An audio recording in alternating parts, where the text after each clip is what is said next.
Halo teman-teman, jangan hancurkan hidupmu dengan pinjol Galbay sekarang juga. Assalamualaikum warahmatullahi wabarakatuh. Bagaimana kabar teman-teman? Semoga tetap sehat selalu, tetap dilancarkan rezekinya, dan bisa dapat pertolongan Allah untuk bisa melunasi semua hutang-hutang pinjol teman. Kali ini saya akan share edukasi tentang pinjaman online teman, karena saya sangat khawatir sekali banyak sekali orang yang terjebak di pinjaman online ini dan tidak bisa keluar dari jeratnya dan mulai frustasi, mulai bingung. Jadi saya khusus buat video ini buat teman-teman agar lebih mindsetnya tertata lagi, lebih bisa semangat dalam hidup. Jadi mohon simak video sampai habis. Nah, kali ini saya akan menerangkan 3 efek negatif dari pinjaman online dan alasan kenapa sih kita harus Galbay padahal kan 100% aman. Yang pertama, 3 efek negatif pinjaman online itu sangat nyata ya teman. Yang pertama, bisa membuat keuangan kita menjadi pailit atau bangkrut. Ini banyak terjadi di teman saya, subscriber saya. Dia coba-coba satu pinjaman online, pinjamnya mungkin 1 juta, 2 juta, dan dia tidak punya uang untuk melunasi pada saat pembayaran teman. Jadi dia coba untuk pinjam di pinjaman online lain untuk menutupi pinjaman online tersebut. Nah, yang ketiga, dia pinjam lagi di pinjaman online untuk menutup 2 pinjaman online tersebut. Nah, ini efeknya akan efek salju ya teman. Jadi yang tadinya utangnya cuma 1 juta bisa jadi 3 juta, bisa jadi 5 juta, bisa jadi 10 juta. Jadi ini efeknya sangat besar sekali. Dan kalau keuangan kita, pendapatan kita per bulan tidak cukup untuk membayar tagihan pinjaman online ini, lama kelamaan kita akan jadi bangkrut atau pailit. Nah, ini sangat berbahaya sekali karena ya utang itu tidak akan bisa dilunasi kalau kita punya pendapatannya sedikit. Jadi ya teman-teman harus berpikir logis ya teman. Harus kalau ingin pinjam ya harus mindsetnya ditata terlebih dahulu. Apakah saya punya kemampuan finansial yang kuat untuk melunasi tagihan atau tidak? Kalau tidak punya kemampuan finansial, jadi jangan pernah yang namanya melakukan pinjaman online ini karena keuangan kita sedang pailit ya teman. Itu yang pertama. Nah, untuk yang kedua adalah mental kita bisa jadi lemah kalau melakukan pinjaman online. Ini jika umpamanya kita sudah terjerat. Nah, kita bisa memikirkan ini terlalu dalam, kita bisa menghalalkan segala cara untuk melunasi tagihan padahal kita tidak punya uang. Jadi saran saya, kalau sudah terjerat pinjaman online ya sudah digalbaikan saja.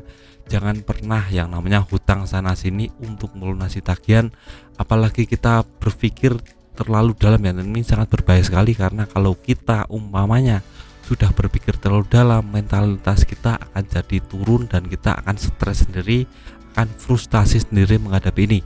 Tiap hari kita memikirkan bagaimana cara membayar, seperti itu ya teman. Kita akan stres sendiri, akan pusing sendiri. Ada yang mengalami seperti itu? Mohon tulis di kolom komentar ya teman. Nah, untuk yang terakhir, efek negatif dari pinjaman online adalah kita tidak akan fokus dalam hidup. Nah, ini sangat berbahaya sekali kalau kita tidak bisa fokus dalam hidup, karena kita tahu untuk kehidupan ini kita harus fokus pada banyak hal teman. Jadi tidak bisa fokus untuk melunasi tagihan saja. Kita akan terkungkung, pikiran kita akan fokus ke membayar tagihan padahal kita tidak punya uang. Nah, ini bisa menjadi dejavu ya teman. Jadi jangan pernah melakukan ini, jangan pernah fokus pada melunasi tagihan padahal kita memang tidak punya tagihan. Nanti tahu-tahu kita akan coba untuk hutang sana sini, akan menjual semua barang-barang kita, akan melakukan berbagai macam hal, menipu orang, maling atau yang lainnya. Efek-efek ini sangat berbahaya sekali. Jadi saya sarankan kalau sudah termentok nggak punya uang di pinjaman online ya sudah digalbaikan saja, tidak apa-apa, daripada teman-teman berbuat yang anarkis, berbuat negatif seperti maling atau korupsi atau yang lainnya, menjual semua aset teman-teman atau semua hal yang negatif. Itu tidak boleh teman-teman lakukan karena itu akan menghancurkan diri teman-teman sendiri, menghancurkan kehidupan teman-teman sendiri. Jadi stop saja dari sekarang kalau memang ekonomi teman-teman sedang down ya teman. Kenapa saya bisa bilang seperti itu? Karena Galbay itu aslinya 100% aman ya teman. Nah, saya akan beri 3 alasan kenapa kok Galbay itu aman. Nah, yang alasan yang pertama, tidak ada delik hukum satupun yang akan menjerat teman-teman jika teman-teman Galbay di pinjaman online. Ini terjadi karena ya kita tahu untuk pinjaman online itu masuknya ke ranah perdata, bukan pidana. Jadi kalau masalah keuangan itu tidak akan ada orang yang bisa memenjarakan kita, menyita aset kita itu tidak akan pernah bisa ya teman, kecuali teman-teman pinjam di bank itu mungkin bisa, tapi kalau di pinjaman online itu 100% tidak akan bisa, karena kita cuma mencantumkan KTP saja untuk jaminannya. Kalau di bank kan kita bisa mencantumkan yang namanya BPKB, STNK, atau surat tanah, atau slip gaji, atau yang lainnya teman. Di pinjaman online kita cuma diminta untuk yang namanya KTP saja, tidak yang lainnya. Jadi tidak akan ada penyitaan atau masalah kita di penjara, itu tidak akan pernah bisa. Jadi mindset itu harus kita tanam di otak kita agar kita tidak stres, tidak frustasi menghadapi ini. Jadi untuk masalah pinjaman online itu perdata bukan pidana. Sekali lagi saya jelaskan di sini agar teman-teman bisa kuat mentalnya. Nah, untuk yang kedua, DC lapangan tidak bisa memaksa kita untuk membayar tagihan. Nah, DC lapangan tugasnya cuma mengingatkan kita untuk membayar, tidak boleh memaksa kita, tidak boleh berbuat anarkis, apalagi dengan kata-kata kasar. Nah, OJK sudah melindungi kita dari DC lapangan yang nakal itu. Dia sudah membuat banyak sekali aturan untuk menjaga kita ya teman.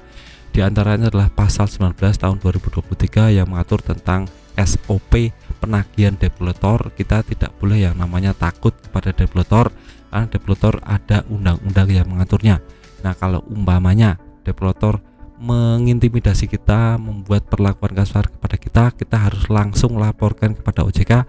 Di kolom deskripsi saya sudah lampirkan SMS dari OJK, WA OJK, email pengaduan dari OJK jika sewaktu-waktu debitor menagih kita dengan cara yang kasar dan tidak benar. Itu wajib teman-teman lakukan teman, apalagi sekarang polisi sedang gencar-gencarnya mencari debitor yang meresahkan masyarakat. Teman-teman bisa langsung adukan ke polisi jika umpamanya debitor itu berbuat anarkis di daerah teman-teman.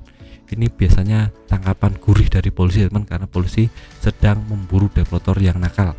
Nah, untuk yang ketiga, alasan kenapa GalPay itu aman adalah karena GalPay itu cuma menunda pembayaran kita karena kita memang ekonominya sedang turun.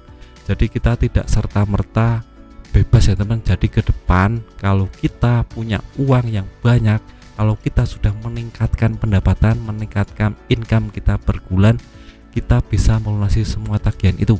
Jadi sekarang di GalPay saja nggak apa-apa, karena ekonomi kita sedang turun, kita sedang tidak punya pekerjaan atau masalah yang lainnya. Jadi ini penting, wajib teman-teman lakukan tentang ini. Jadi jangan pernah yang namanya GalPay itu langsung diam tidur di rumah, seperti itu, tidak seperti itu teman. Teman-teman harus tidak fokus pada melunasi tagihan, tapi fokus menaikkan value teman-teman, menaikkan income teman-teman per bulan. Caranya dengan cari pekerjaan lain atau menyibukkan diri dengan hal-hal positif agar teman-teman tidak pikirannya fokus pada melunasi tagihan seperti itu. Jadi kita harus melakukan ini secara terus-menerus. Misalnya teman-teman ada bakat di seni, teman-teman bisa coba untuk berbicara seperti saya buat channel YouTube atau buat affiliate TikTok atau Shopee, itu banyak sekali ya teman. Atau teman-teman bisa jual di pinggir jalan, jual di pasar, atau teman-teman melakukan sesuatu hal yang bisa menambah income teman-teman per bulan. Itu wajib teman-teman lakukan 1 bulan, 2 bulan, 3 bulan, harus bertahap demi hari demi hari. Jadi jangan pernah yang namanya berpangku tangan atau malah pesimis dalam hidup. Teman-teman harus kuatkan mental, harus lebih semangat, harus lebih yang namanya memupuk diri untuk lebih bekerja keras ke depan. Jadi jangan pernah yang namanya ngelokro atau takut dengan ini. Saya akan bantu teman-teman yang mentalnya sedang down. Teman-teman bisa tulis di kolom komentar tentang curhat masalah ini, akan saya bantu, akan saya jawab jika teman-teman memang ingin lebih baik ke depan. Jadi jangan pernah takut atau menyerah dengan pinjaman online. Ini cuma masalah tidak bayar tagihan. Jadi jangan pernah mindsetnya seperti itu teman-teman, harus mindsetnya dirubah dari sekarang, detik ini. Itu saja video saya singkat dari saya. Jika teman belum puas dengan video ini, bisa tulis di kolom komentar, nanti akan saya jawab. Dan buat teman-teman yang sekarang sedang terjerat pinjaman online, saya doakan semoga cepat-cepat lunasi tagihan, cepat-cepat bisa terlepas dari jerat pinjaman online dan hidup normal seperti biasanya. Itu saja video singkat dari saya, semoga bermanfaat. Tetap semangat untuk kehidupan yang lebih baik.